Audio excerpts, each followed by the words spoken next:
Hello, folks. Dustin Zarni here, Democratic Elections Commissioner for Onondaga County. Welcome to Commissioner in a Car. Today is Tuesday, January 8th. And, I'm sorry, today's Wednesday, January 8th. Today I'll be previewing the races on the ballot in 2025. So this is, I'm going to kind of go over a high-level view of all of the positions that are on the ballot, because every year is an election year, not just the presidential election, which we had last year. So we are in an election year this year as well. And in fact, this year, there are more people on the ballot than last year, because this is our local election year, at least for the time being. But a lot of your local offices in New York are traditionally slated for what's called the odd years. 2025 being an odd number year, and there are races on the ballot for this year. And at the end of this podcast, I'll briefly touch on the even year legislation that is moving some of these to the even year if it is successful in court. So we'll go, I'll touch on that later. But right now the focus is what's on the ballot this year. And there are no county-wide positions on the ballot. This is the most local of the local years. 2 years ago, we had races countywide for county executive, county comptroller, county clerk, DA. They're all that year, but they're all 4-year terms, so they're not up this year. So what you do have on the ballot this year is all 17 county legislators. So the county legislators are every 2 years they run. So they're on the ballot this year. So while there's a county-wide contest in the sense of there's going to be races everywhere in the county, and that would have been the case anyways because of the towns and cities, which I'll get into in a second, there's no overall county-wide race. There are expected to be 3 Supreme Court justice races. Those races span over 6 different counties. I'll probably get this wrong, but let me see if I remember how to the counties off the top of my head. In addition to Onondaga, somebody running for that race will run in Jefferson, Oneida, Herkimer, Madison, Onondaga. I know I'm missing one. Lewis. So I believe that's the 6 races in our Supreme Court, and I may have gotten that wrong. If I got that wrong, sorry. But there may also be, there's at least 3 that are open that we know of.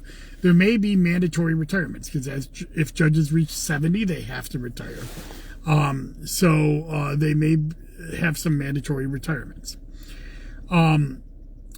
The big races, probably the ones that are going to get the most media attention, is in the City of Syracuse. The City of Syracuse has an open mayoral slot. Current mayor, independent Ben Walsh, has reached his 8 years of term limits, and he will be stepping down. There will be a new mayor. Now, the City of Syracuse is pretty Democratic, but 8 years ago, Mr. Walsh was able to break that wheel and be elected as an independent. A few years ago, Bernardi was a Republican and elected as mayor. That was in 1994, or 93. So, and lasted in 2001. So that was the last time there was a Republican mayor. But, Mr. Walsh was able to do it as an independent. Who knows whether somebody might emerge that is able to do that this time around. So that seat is open up, and there's probably going to be a primary for it. Also, the president of the Common Council, Helen Hudson, is term limited. That will be another open seat. As anything with the City of Syracuse, you can expect primaries. There's also 3 school board positions open. All 5 district counselors are open. 2 counselor at larges are open. But when I say open, I don't mean necessarily open seats. There may be incumbents running for re-election, and we won't really know that until April 1st. But these are the seats that are open right now in terms of they will be on the ballot this fall. So that kind of rounds out the city of Syracuse. But just like the city of Syracuse is having local elections, all of the 19 towns in Onondaga County will also be having local elections. Most of them are going to have supervisors up. Most of the towns have supervisors that run for 2 years, although there was a proposal just this last year to move the Geddes supervisor to 2 to 4 years. They're up this year for a 4-year term now. But so there are some supervisors and some town council members that are 4-year terms. So not every seat in every town is up. But if you live in a town, more than likely there are races up. Now, the Republicans dominate, while the Democrats dominate the city of Syracuse, the Republicans dominate the county legislature. There is 11 Republican held seats to 6 Democratic held seats, although now it's down to 5 because Chris Ryan has moved to the state Senate. And so there will be the county exec will name a replacement there, probably a Republican. So the Democrats will be down one person at least until the end of the year. That's a very heavily Democratic district, and it would be very tough for a Republican to win that. Of course, nothing is ever impossible. So there will be a contested seat there, I'm sure. The Republicans also dominate most of the towns, but not all. And it's important to note that there are 2 towns where Democrats not only have been successful, they actually dominate the town governments. That's the town of Manlius and the town of DeWitt. And there's 2 additional towns where Democrats have done very well, where they're either very close or can gain majority on the town board with just picking up of 1 or 2 seats, and that is the towns of Geddes and Salina. And there are Democratic office holders supervisors in the town of Skaneateles, the town of Lysander, the town of Clay. There's not a supervisor, but a town board member. So while Republicans tend to dominate the towns, there are spots where Democrats have been able to make some inroad. And if you've been following along my weekly wonk series, you'll see that there are many towns where the registration is actually advantage to the Democrats. That's, of course, Manlius and DeWitt, and, of course, Salina as well. Geddes, there's a slight registration advantage. Camillus, a slight registration advantage. Clay, a large registration advantage.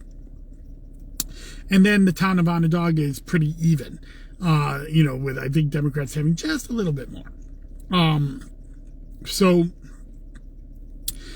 usually what you can see is it's the towns that are right around the city of Syracuse that have that registration advantage for the Democrats.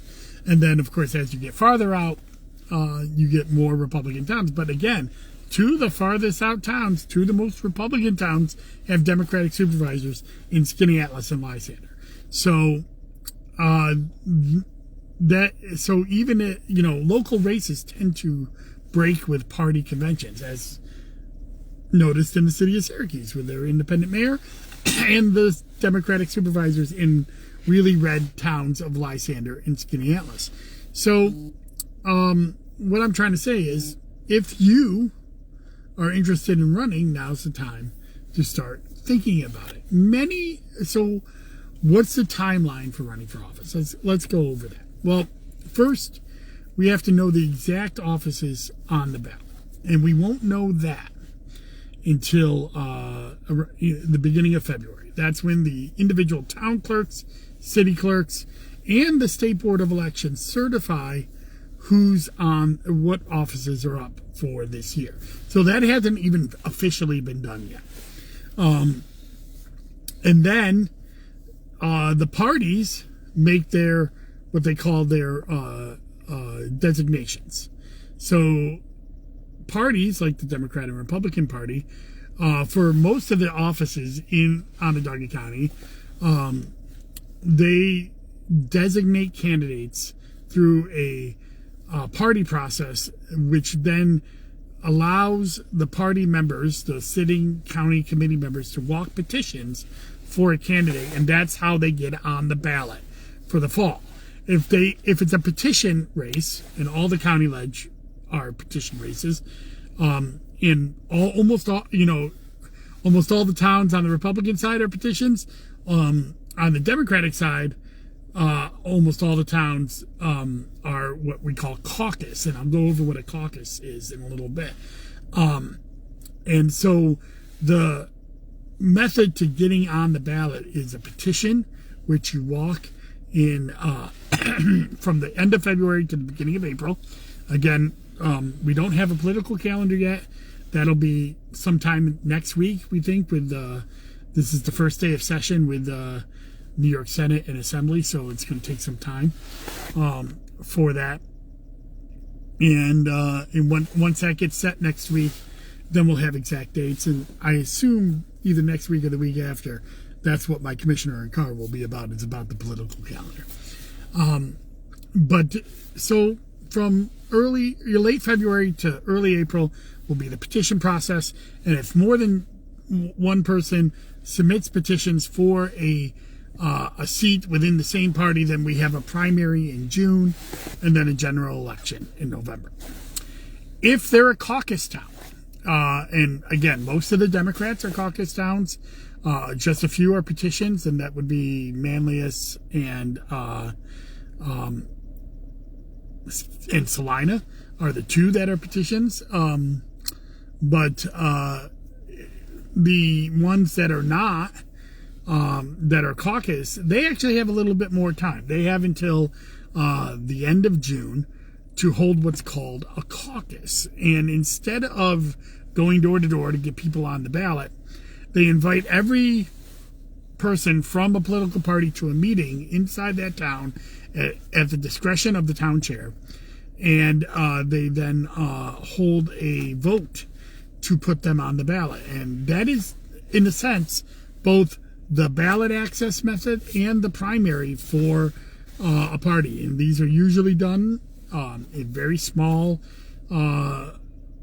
amounts of people, although we've seen more contested caucuses, especially in the town of DeWitt for the Democrats, where there's more of a rigmarole about putting people on the ballot and more of a contested race. A lot of times caucuses are done where there's either incumbents or a party that has a little bit harder time finding candidates because they're in a disadvantage. That's why the Democrats in the towns tend to do caucuses, because it takes them a little bit longer to find candidates, and you have a little bit more time. You're not declaring at the end of February. You're declaring at the beginning of July is the latest you can hold a caucus. So many of these towns will be done by caucus. So we won't know which are the contested races until the beginning of July. So we won't know what the general election is really until that time. Though we will know contested races in the City of Syracuse and the petition towns and the county ledge in February, or April 1st. Around beginning of April. It's not just April Fool's Day. We actually find out who's serious for running for office when they turn in their petitions. Now, I mentioned earlier the 3 Supreme Court judge races, and if there's more because of mandatory retirements, those won't be decided until the judicial convention, which happens in August. So even in July, we still won't know where the contested races are, because there could be a contested race for the judicial convention. Democrats have not been very good about winning those races because though they win in Onondaga County almost always, those 5 other counties I listed tend to be red counties, and we tend to lose pretty big in those counties. So it's especially in an odd year, very hard for Democrats to win a Supreme Court seat. We only have a couple of Democrats on those Supreme Court seats. So it's gotten tougher and tougher. So it's important to have the right candidates there. So we're going to have to see what happens on that. Now, the last thing I wanted to mention is the even year bill. You may have heard me talk about this in my podcast last year. There was a piece of legislation that moved a lot of these local races, the town races, the county ledge races, to even years, which means that instead of having them on odd years, they'll have on even years where more people vote. And that will be the subject of a future podcast. But what's going on with that is that there was a litigation on it that happened at the beginning or end of September, early October, where many counties sued New York State to try to prevent the moving of their offices. I'm a part of that litigation because one of the counties that sued was Onondaga County. It was the Lee County, and they sued me because I'm one of the commissioners. And since I was in favor of the even year legislation, and then Commissioner Sardo was against the legislation, we split, and I got my own attorney, paid for by the county. And so I'm part of the defense of that. Judge Neary said that law was unconstitutional. That's something that we kind of expected. At the district level, we've seen this happen several times where the Supreme Court level, which is the lowest court level, will rule something one way, and there's kind of like there's these anti-forum shopping laws, but this one was allowed to go into Onondaga County because it's not just about the constitutionality, but it's also about the county charter. So a lot of legal talk there, but Judge Neary had ruled it against it, and now the Attorney General, who is the main defender in this, along with like my attorney and a few others, are appealing this, and they're appealing it directly to the Court of Appeals. That is the highest court in New York. It's called the Court of Appeals. There's the Supreme Court, the Appellate Division, and the Court of Appeals. And the reason they're appealing it directly there and skipping the Appellate Division is because there's a constitutionality issue. And by the way, both sides, both the defendants and the respondents and the plaintiffs are wanting the Court of Appeals, the top court of New York, to address this because they want this resolved within the next 6 weeks before petitions start. Because what will happen is if it is successful, it actually changes the term of many of the offices. For example, County Ledge, they run for every 2 years. Well, if the legislation is successful in court and they win at the Court of Appeals, then this year they'll run in 1 year terms and be on the ballot again next year. So it's an important calculus for a candidate to decide whether they're running for office or not. That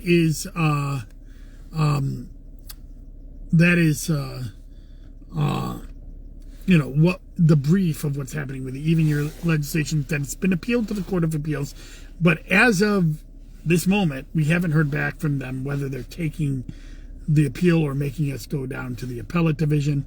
But since it is New York State being sued, as an appeal goes forward, there's what's called an automatic stay, which means that in effect, the law is still in effect, because even though Judge Neary ruled it unconstitutional, the stay is in place, and so we have to proceed with the law in place. So until that appeal is is reached. So that means that everybody who's running for a 2-year term this year in the county ledge or in town governments is actually running for a 1-year term.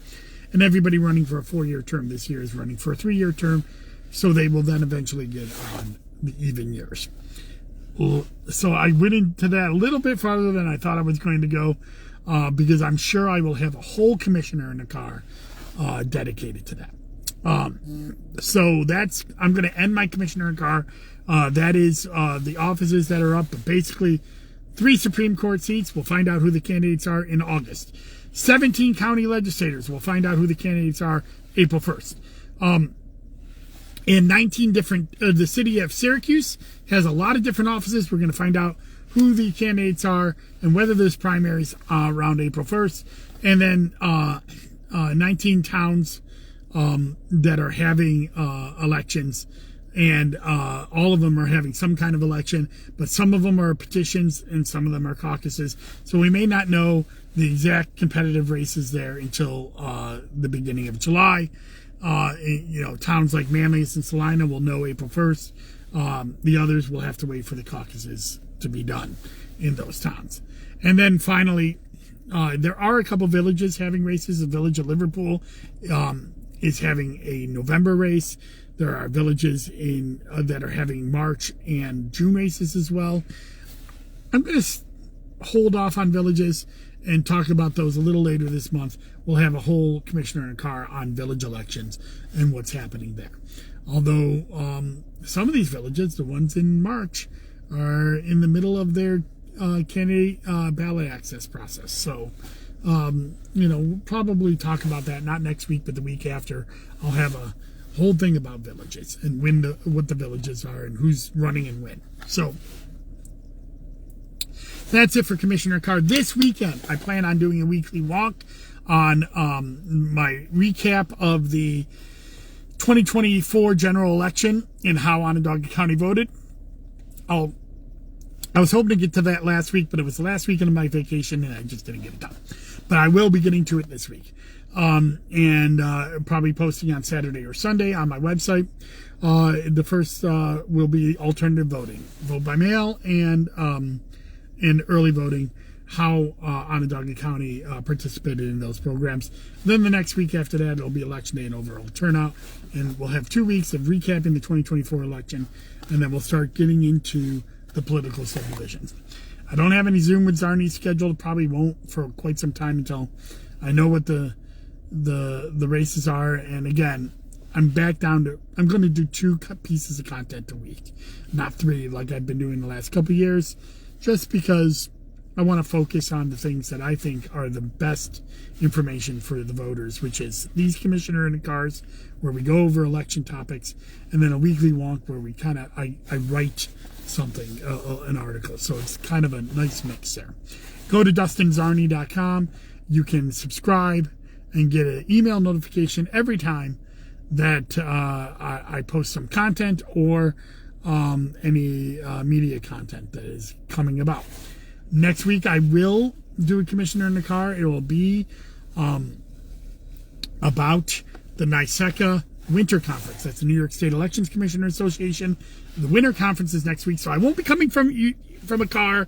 I'll probably be in my hotel room. And I'll be talking about that and what the Winter Conference is and why election commissioners do a conference twice a year and what it means and why we do it. So that will be my Commissioner Carr next Wednesday. Thank you very much and enjoy your day. Bye-bye.